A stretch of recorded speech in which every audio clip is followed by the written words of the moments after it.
بسم اللہ والسلام علی رسول اللہ۔ ایک سوال ہمارے دارالفتاء میں یہ آ رہا ہے کہ کیا 20 رکعت تراویح کا ثبوت نبی پاک علیہ الصلاۃ والسلام سے بھی ثابت ہے؟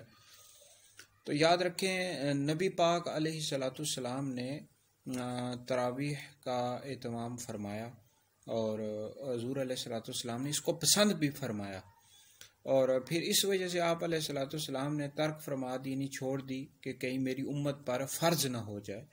اور اسی وجہ سے ارشاد فرمایا، بخاری شریف میں روایت موجود ہے کہ جو رمضان شریف میں ایمان اور ثواب کو طلب کرنے کی غرض سے قیام کرے، اس کی راتوں میں، رمضان کی راتوں میں قیام کرے، تو اس کے اگلے پچھلے گناہ بخش دیے جائیں گے۔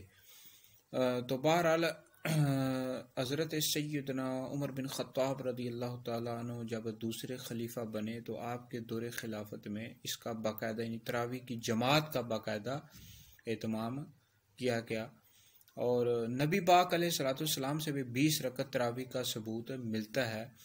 سنن کبریٰ میں روایت موجود ہے، اس طرح مصنف ابن ابی شیبہ موجود ہے۔ حضرت سیدنا عبداللہ ابن عباس رضی اللہ تعالیٰ عنہ سے روایت ہے، نبی پاک علیہ الصلاۃ والسلام جماعت کے بغیر 20 رکعت ادا کیا کرتے تھے، یعنی وتر کے علاوہ۔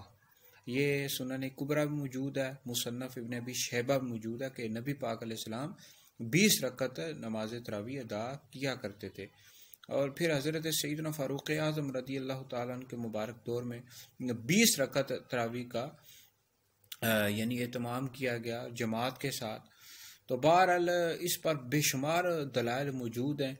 تو بہرحال 20 رکعت تراویح ادا کرنا سنت موقدہ ہے، اور یہ جو 8 رکعت ادا کرتے ہیں، 8 رکعت نہیں ہے، 8 رکعت نہیں ہے، 20 رکعت نماز تراویح ہیں، اور اس کا یعنی اس پر بے شمار دلائل موجود ہیں فتاوی شامی میں اور دیگر کتابوں میں۔ تو بہرحال 20 رکعت نماز تراویح ادا کرنا یہ سنت موقدہ ہے۔